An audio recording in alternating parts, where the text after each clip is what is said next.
जय श्री कृष्णा दोस्तों, राधे राधे। दोस्तों, स्त्रियों को भूल कर भी ये 3 बातें नहीं बतानी चाहिए। इस विषय पर हम आपके लिए एक बहुत ही ज्ञानवर्धक कहानी लेकर आए हैं, तो वीडियो में अंत तक बने रहें। तो चलिए शुरू करते हैं। पुराने समय की बात है, एक गांव में मदन नाम का एक आदमी रहता था। मदन मन से बहुत ही भोला भाला था और बहुत ही सीधा साधा था। उसने अपने जीवन में कभी कोई पाप नहीं किया था और मदन की जो पत्नी थी वह थोड़ी भुलक्कड़ स्वभाव की थी और मदन के छोटे छोटे बच्चे भी थे। मदन अपनी पत्नी से किसी भी प्रकार की किसी भी बात को नहीं छुपाता था और मदन अपने घर में अकेला ही काम करने वाला था। जिस गांव में मदन रहता था उस गांव में सबसे गरीब केवल मदन ही था। उसके अलावा गांव में कोई भी गरीब व्यक्ति नहीं था। तो हर कोई मदन की पत्नी और मदन का गरीब होने के कारण मजाक उड़ाया करते थे। मदन अपने गांव में जो बड़े बड़े सेठ थे उनके यहाँ नौकरी किया करता था और उनके पशुओं को चराया करता था और इसी से मदन का घर खर्च चलता था और 2 वक्त का भोजन मिलता था। परंतु एक दिन की बात है, मदन जिस सेठ के यहाँ नौकरी किया करता था उस सेठ ने मदन को बुलाकर मदन से कहा कि मदन, तुम्हें कल से यहाँ काम पर आने की कोई ज़रूरत नहीं है, क्योंकि हमने तुम्हारे अलावा किसी दूसरे को काम पर रख लिया है। इसकी वजह से अब हम तुम्हें नहीं रख पाएंगे और तुम्हारी जो पिछले महीने की पगार बाकी है उसे भी तुम ले जा सकते हो और यहाँ से जा सकते हो। उसके बाद मदन सेठ से अपने पिछले महीने की पगार लेकर अपने घर आ जाता है। मदन बहुत ही दुखी होता है और फिर अपने घर जाकर मदन अपनी पत्नी को जैसे ही पैसे देता है तो मदन की पत्नी बहुत ही खुश होती है। परंतु उसके बाद मदन अपनी पत्नी को बताता है कि मेरी नौकरी छूट चुकी है, अब कल के बाद मैं कहीं नहीं जाऊंगा। उस दिन के बाद से मदन अपने घर पर ही रहता था, क्योंकि मदन के पास कोई भी काम नहीं था। उसके बाद देखते ही देखते कई दिन बीत गए, परंतु मदन को कोई भी काम नहीं मिल रहा था और घर में रखे हुए जो पैसे थे जो उसे उसके सेठ ने दिए थे वो भी धीरे धीरे खर्च हो रहे थे। उसके बाद मदन इस बात को सोचने लगता है कि अब हमारे घर का खर्चा कैसे चलेगा। मेरे घर में कमाने वाला मैं अकेला हूँ, मुझे कुछ ना कुछ तो करना ही पड़ेगा, नहीं तो इस तरह से हम भूखे मर जाएंगे। इस प्रकार देखते ही देखते कई दिन बीत गए और फिर एक ऐसा समय आया जब मदन के घर में खाने के लिए एक दाना भी नहीं बचता है।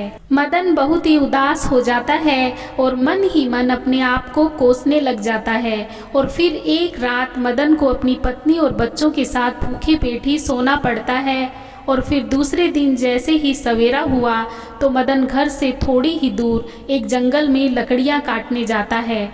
मदन जैसे ही जंगल में लकड़ियाँ काटने लगता है तो मदन को एक महात्मा दिखाई देते हैं। जैसे ही मदन को महात्मा दिखाई देते हैं तो मदन महात्मा के नज़दीक जाता है और महात्मा मदन को देखकर आंखें खोल लेते हैं।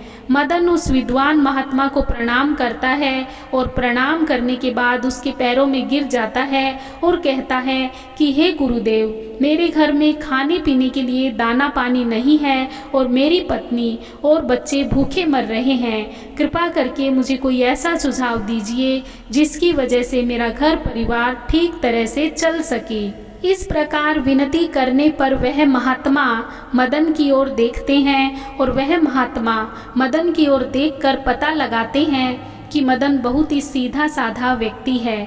उसने अपने जीवन में आज तक कोई पाप नहीं किया है। उसके स्वभाव को देखकर वह महात्मा मदन से कहता है कि मदन, मैं तुम्हें आज एक ऐसे पेड़ के बारे में बताने वाला हूँ।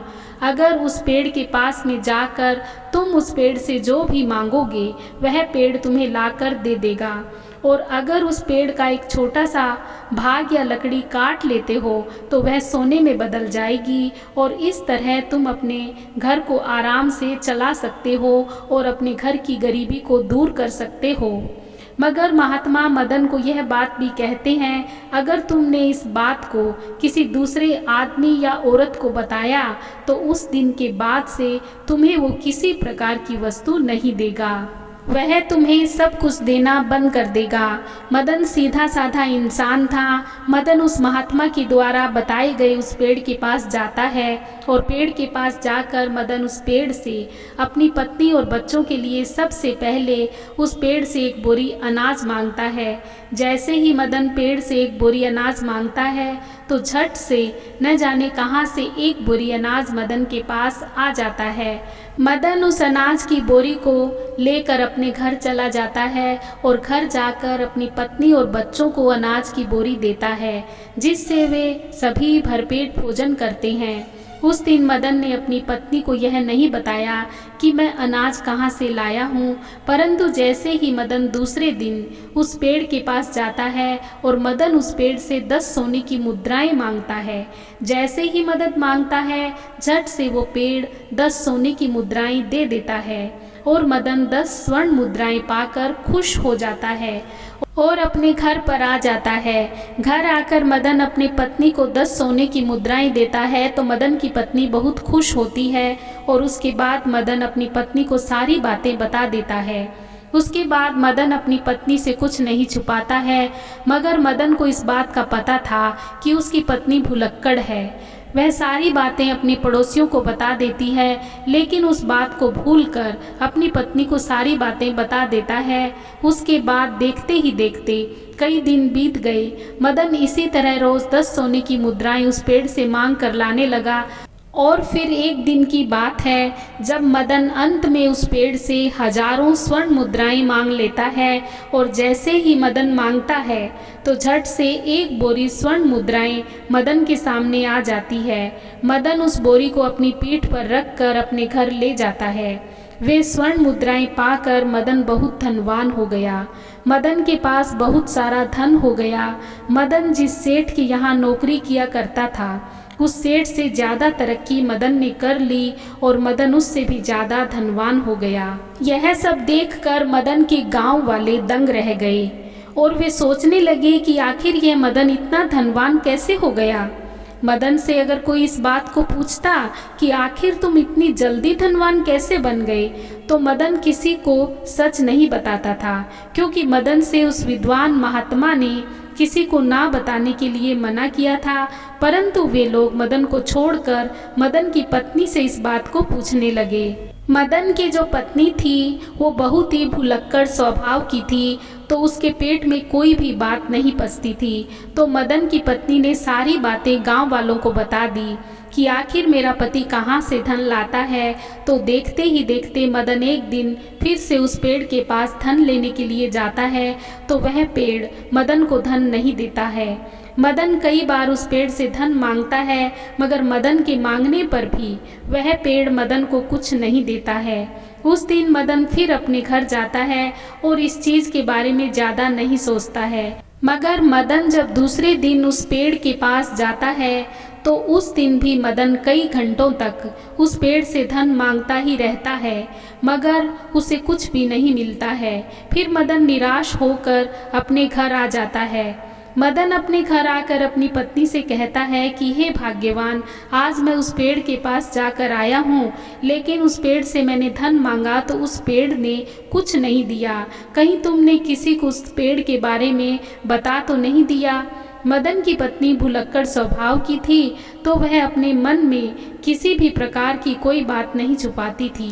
तब मदन की पत्नी मदन से कहती है कि पिया जी, जब गांव वालों ने मुझसे पूछा कि इतना सारा धन तुम्हारे पास कहाँ से आया, तो मैंने उन सब को उस पेड़ के बारे में बता दिया। अपनी पत्नी के मुख से यह बात सुनकर मदन समझ जाता है कि सारा दोष मेरी पत्नी का ही है।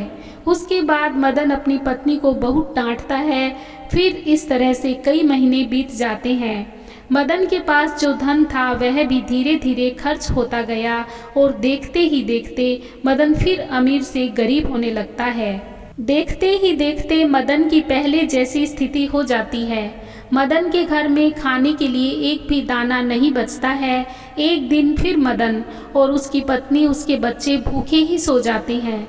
तब मदन अपनी पत्नी को कोसने लगता है और अपनी पत्नी से कहता है कि भुलक्कड़, यह सब तेरी वजह से हो रहा है। अगर मैं तुम्हें यह बात न बताता तो आज यह दिन मुझे देखना नहीं पड़ता। फिर मदन उस महात्मा को ढूंढने के लिए जंगल में जाता है, मगर मदन को वह महात्मा पूरे जंगल में कहीं नहीं मिलता है।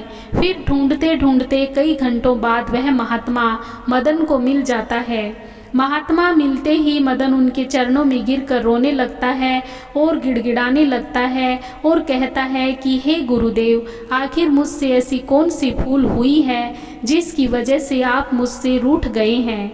आप ही मेरे दाता हो, आप ही मेरे भाग्य विधाता हो। हे गुरुदेव, आप मेरी भूल को माफ़ करें, क्योंकि मेरी एक भूल के कारण आज मेरे बच्चे भूखे सो रहे हैं। इसलिए हे गुरुदेव, आप मेरी सहायता करें। उसके बाद वह महात्मा मदन से कहता है कि मदन, अगर ऐसी बात है तो मैं तुम्हें माफ़ करता हूँ, परंतु आज मैं तुम्हें एक बात बताने वाला हूँ, और मेरी बात यह है कि कभी भी जीवन में यह 3 बातें हर पुरुष को अपनी पत्नियों को नहीं बतानी चाहिए। जो पुरुष इन बातों को बताता है वह पुरुष हमेशा ही जीवन में सदा के लिए दुखी रहता है, सदा के लिए जीवन में गरीब रहता है। उसके बाद वो महात्मा कहते हैं कि मदन, अगर इन 3 बातों को तुम आज से ही अमल कर लोगे तो फिर से तुम्हारे अच्छे दिन आ जाएंगे। वह महात्मा मदन को पहली बात बताने लगता है और कहता है कि सबसे पहली बात यह है कि कभी भी किसी पुरुष को अपनी पत्नी को अपनी कमाई का जरिया नहीं बताना चाहिए, क्योंकि अगर आप अपनी पत्नी को कमाई का जरिया बता देते हैं और अपनी कमाई के बारे में बता देते हैं तो वह उस कमाई हुए धन को खर्च करने पर रोक लगा देती है, अर्थात उस धन को बिल्कुल भी खर्च करने नहीं देती और साथ ही उस कमाई के बारे में पूरे गांव में ढिंढोरा पीट देती है और अपनी तारीफ समझकर लोगों को बता देती है। दूसरी बात, किसी भी पुरुष को अपनी पत्नी को अपनी कमजोरी नहीं बतानी चाहिए, क्योंकि जब पुरुष अपनी पत्नी को कमजोरी बताता है तो वह खुद फंस जाता है। क्योंकि अगर आप अपनी पत्नी को अपनी कमजोरी बताते हो तो वह बार बार आपकी कमजोरी को पकड़ लेगी और आपसे अपना काम करवाने लगेगी, उस कमजोरी को पकड़कर आपको दबाने लगेगी। और अगर आप अपनी कमजोरी अपनी पत्नी को बता देते हो तो आप अपने जीवन में हमेशा पछताते ही रहोगे। तीसरी बात, किसी भी पुरुष को अपनी पत्नी को अपने जीवन में हुए अपमान के बारे में नहीं बताना चाहिए, अर्थात जो पुरुष अपनी पत्नी को अपने अपमान के बारे में बताता है तो वह पत्नी हर बात बात पर, छोटे छोटे झगड़े पर आपके उस अपमान के बारे में बोलकर, इसका हवाला देकर आपको परेशान करेगी और आपको मजबूर करेगी और बार बार उस अपमान का हवाला देगी। क्योंकि स्त्रियां धर्म और कर्म से बंधी हुई होती हैं, उनके मन में इनकी अपनी इच्छा ही छुपी होती है और यह अपनी बातों को दूसरे लोगों को नहीं बताती है, मगर स्त्रियां दूसरों की बातों को बता देती हैं। अगर आप अपने अपमान के बारे में बता देते हैं तो इसमें आपकी ही हानि होती है। इसलिए हर पुरुष को अपनी स्त्रियों को यह 3 बातें नहीं बतानी चाहिए। हाँ तो दोस्तों, आपको यह कहानी कैसी लगी कमेंट बॉक्स में लिखकर ज़रूर बताइए। यदि वीडियो पसंद आया हो तो लाइक और शेयर कर दीजिए। चैनल पर नए हैं तो प्लीज़ मेरे चैनल को सब्सक्राइब कर दीजिए और बेल आइकॉन प्रेस करना भी ना भूलें, ताकि आने वाली सारी वीडियोज़ की नोटिफिकेशन आपको मिलती रहे। धन्यवाद। जय श्री कृष्णा। राधे राधे।